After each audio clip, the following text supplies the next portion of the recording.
Oi, Vinícius! Tudo bem com você? A gente vai começar a apresentar mais um vídeo. O Vinícius está aqui para poder me ajudar, porque eu sou mais inteligente que ele, só que ele tem mais sex appeal do que eu. É isso aí. Vamos lá! Êêêê!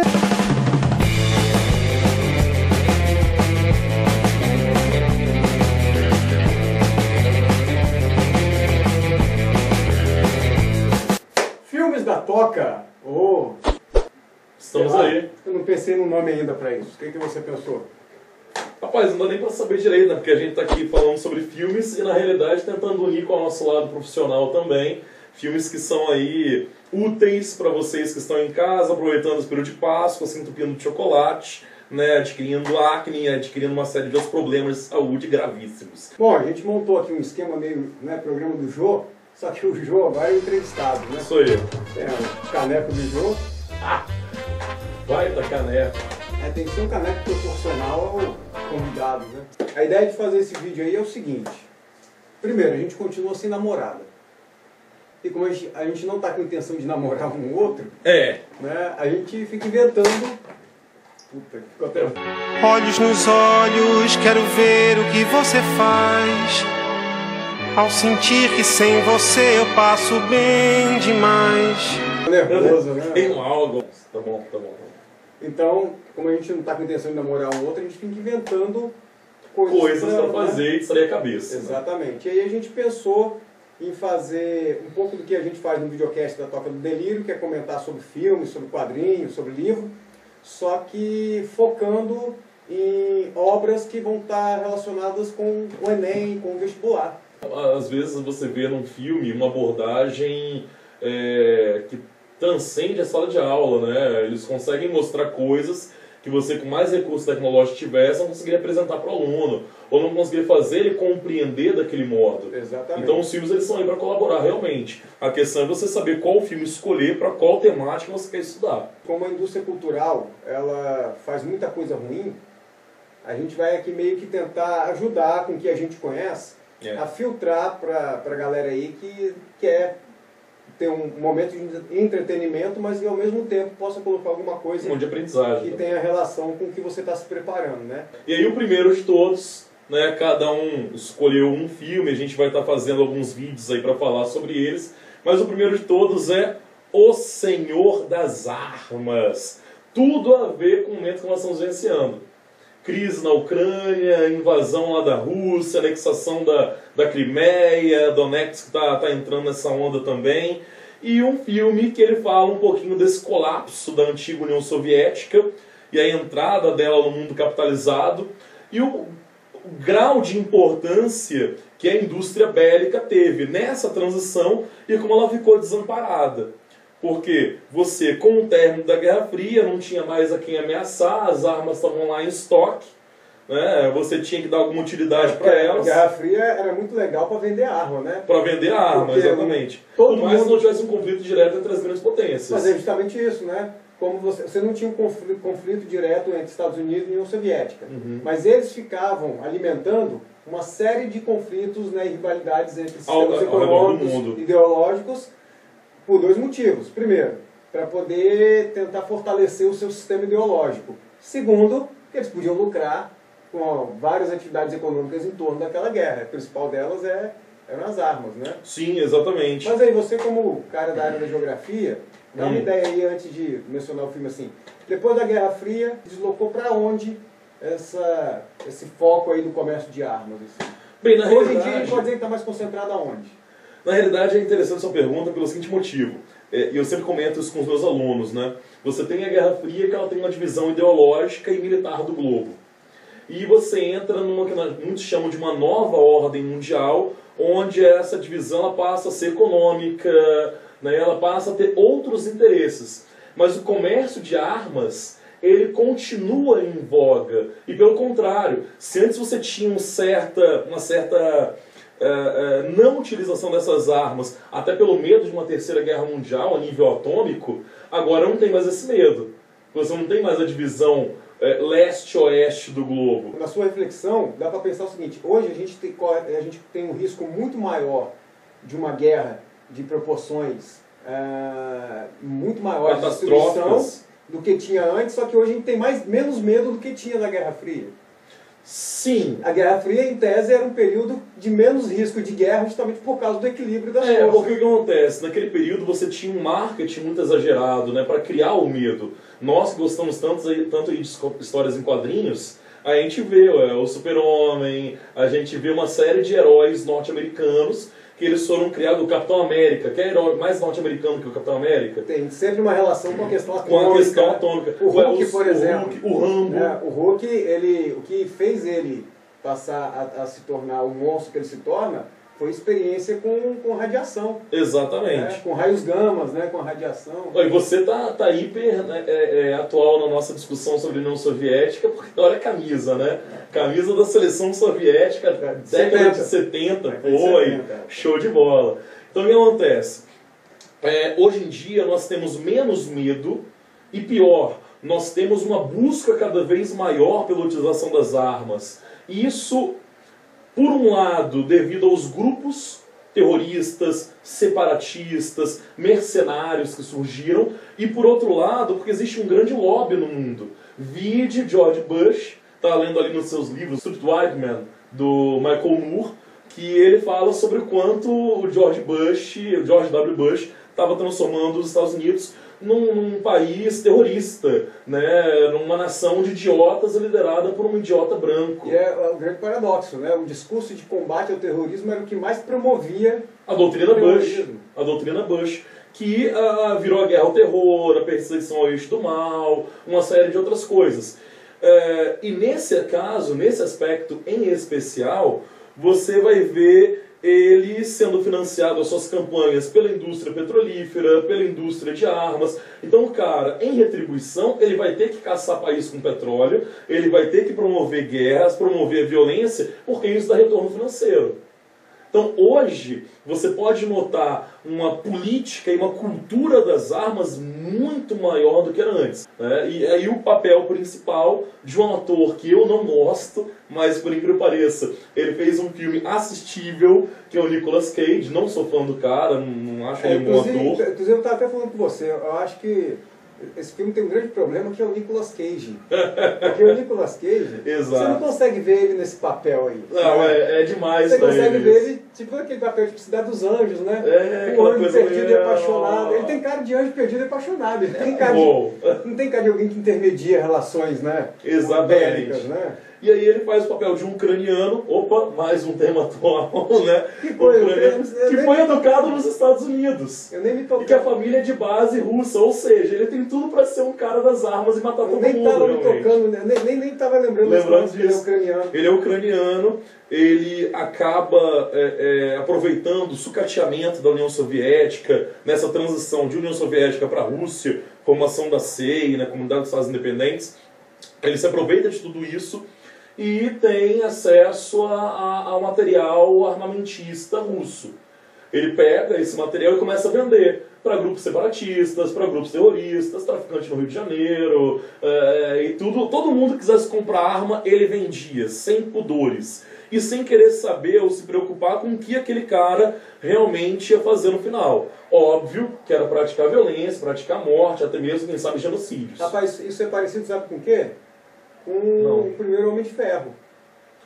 Tem, porque o Tony Stark, exatamente. Tony Stark, ele tinha ele dirigia, né, a empresa dele, que é de alta tecnologia. Inclusive ele foi sequestrado, é onde ele cria a armadura de ferro. Exatamente, e é onde ele começa a fazer uma reflexão do para que estava sendo utilizado as armas que ele fabricava. Então, é um Homem de Ferro, as questões do Homem de Ferro aí, sem ter um herói voando numa armadura, né? Exatamente. E cara, assim, o filme ele é muito bem construído. Alguém tá vendo aqui, gente, no Facebook. Eu nem vi que meu Facebook tava. Rapaz. Aí.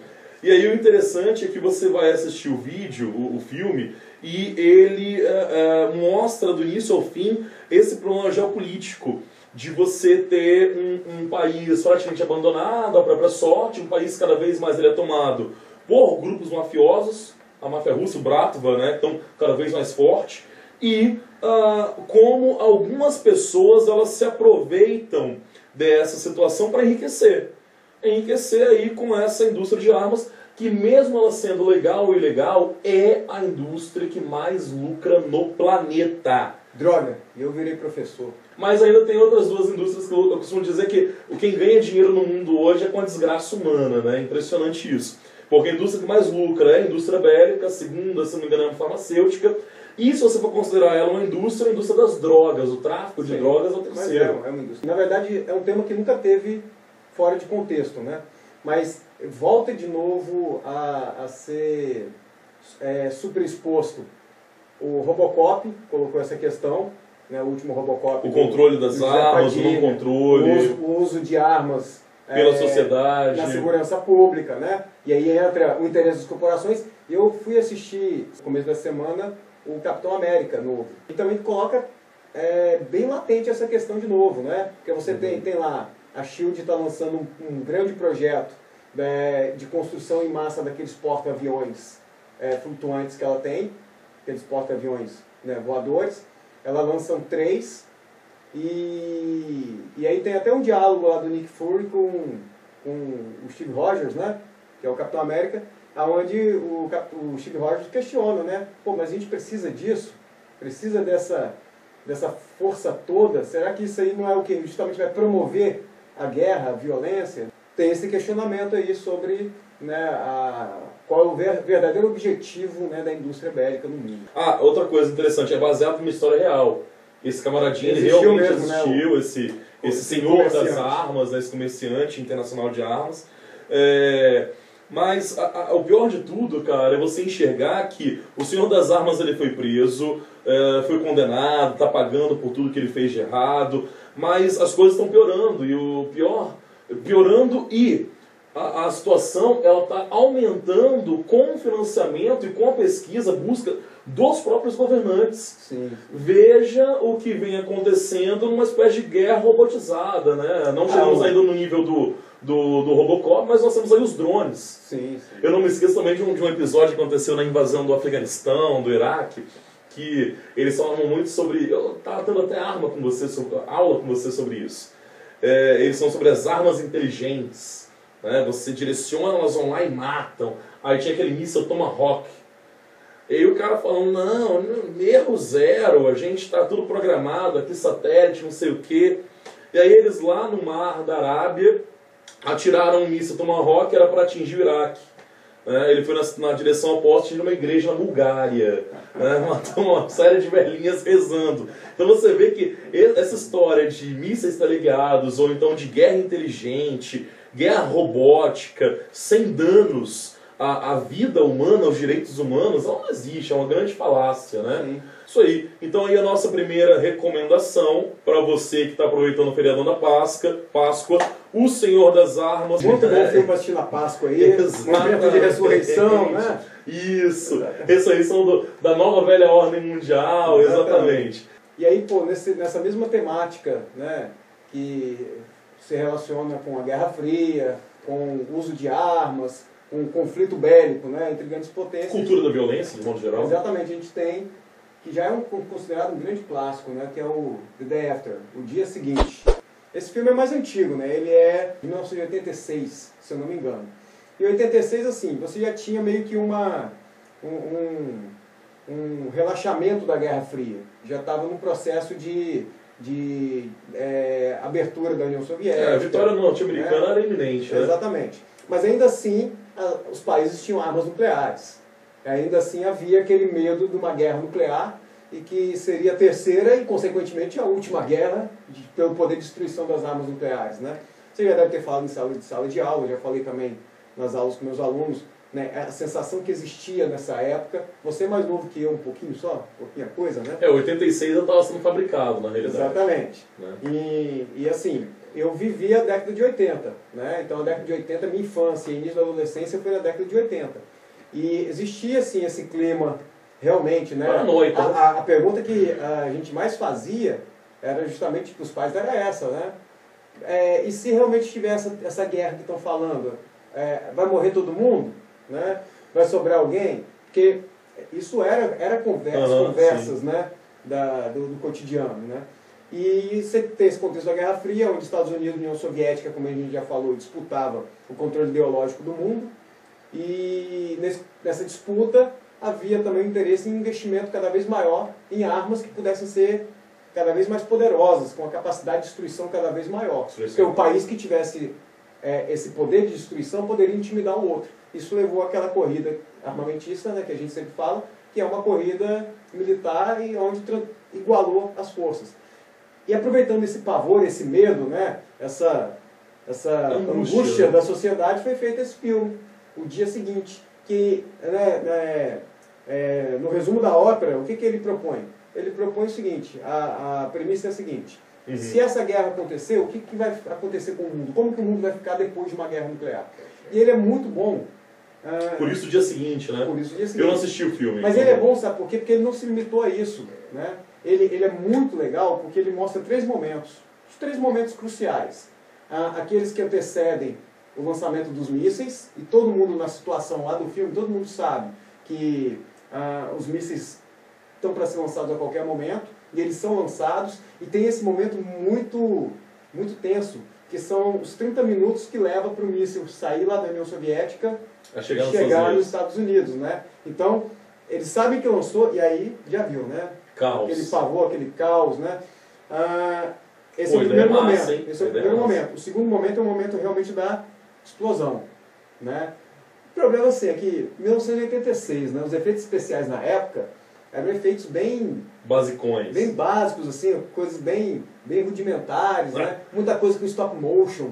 E não é stop motion digital que a gente tem hoje, né? Que qualquer adolescente com um aplicativo no celular pode fazer, né? É stop motion de bonequinho mesmo, sacou? De cenário, de maquete mesmo, né? O que a gente tem que falar sempre também, né, quando a gente aborda os filmes, é que a galera de hoje, ela vai esperando, pelo menos a galera que não está acostumada a procurar filmes da década de 80 e anteriores.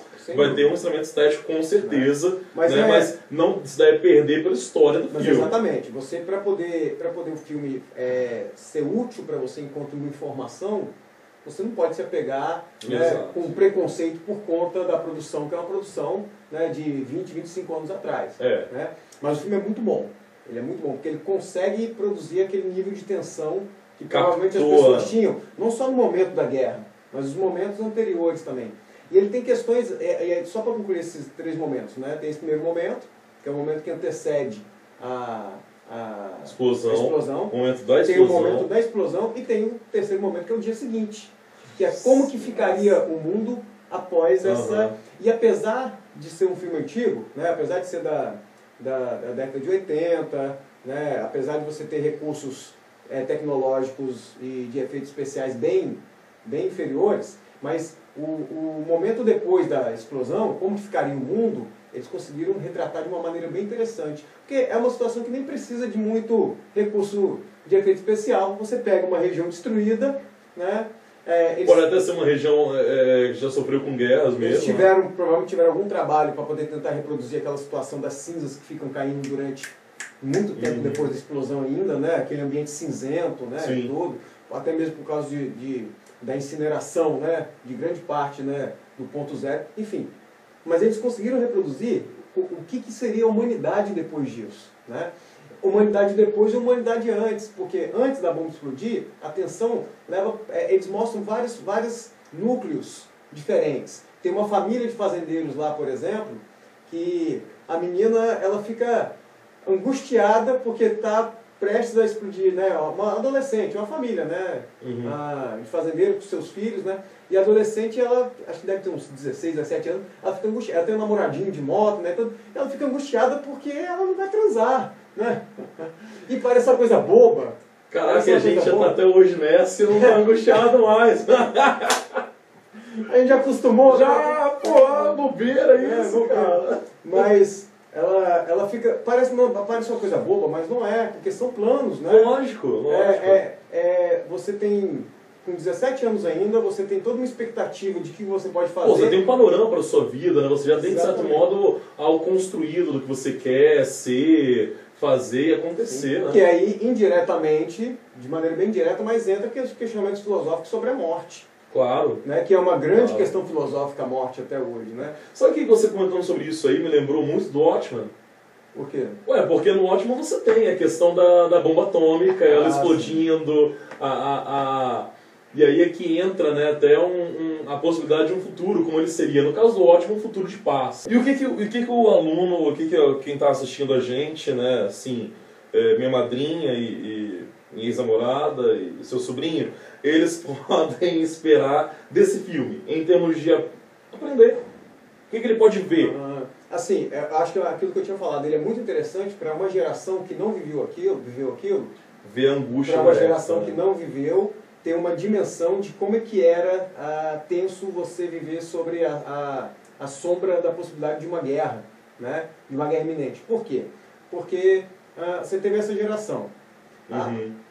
Quase que uma geração e meia anterior, teve a Segunda Guerra.